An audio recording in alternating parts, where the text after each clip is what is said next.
kiddos, it's Mrs. Park. I miss you so much.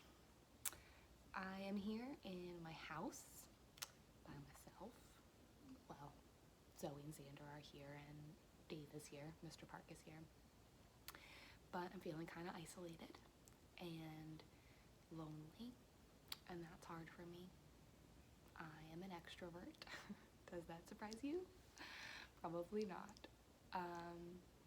And I wanted you to know that I'm kind of having a hard time. And I know some of you guys are having a hard time too. And that's okay. It's okay to be having a hard time right now. When I am having a hard time, I write. That is why I became an English teacher, writing is really important to me. And so what I have done for all of you is I have written you a poem, and it's for you. It is for my students in particular, and for all students. But when I was writing it, I was really thinking about my students, who I miss, I think, more than I could say out loud. I get a little teary just thinking about how much I miss you guys. So this poem, is a sestina. A sestina is a form poem. It is a form poem that I am going to teach you in our poetry lesson when we are sitting in my super awesome classroom again all together. Because I am sure that is going to be the case. And it's my favorite form of poetry. It is has a lot of rules, six-line stanzas that all end in words in a certain order. If you Google sestina, you can see what the exact rules are, and if you are my student, I'm going to post something on Schoology about writing a sestina as an enrichment challenge for tomorrow. But I want to read you the poem that I wrote, and I hope that you all enjoy it. It's called A Poem for My Students During COVID-19. The epigraph is T.S. Eliot from East Coker from Four Quartets.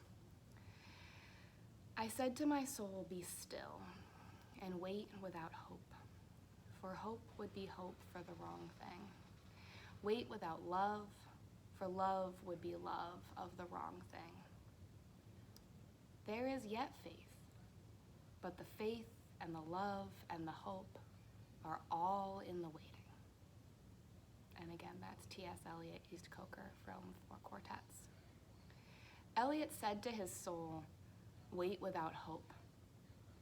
And in the slowest, quietest moments alone, I wonder if I too am waiting without hope. Sick of optimism, tired of silver linings, I have grown weary in the distance. At night, I sing my children the blues and wonder, what have they learned? But that's not at all what Eliot meant, I've learned. Here, in the isolation, what we need exactly is hope. The near, invisible space where sunlight meets the blue-green arc of an ocean wave, the wind that I alone can feel. Yes, it is just that, not expectation, that grows inside me here at home where no one is sick.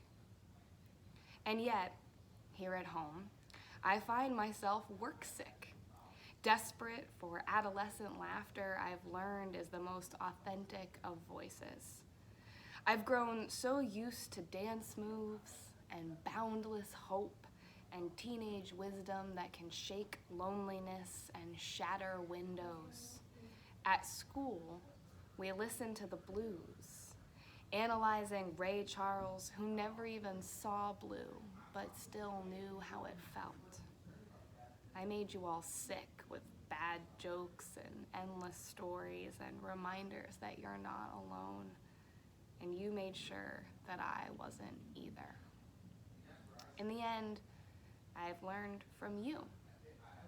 I met the shattered sunlight of hope on the edge of every sadness. I learned to let myself grow.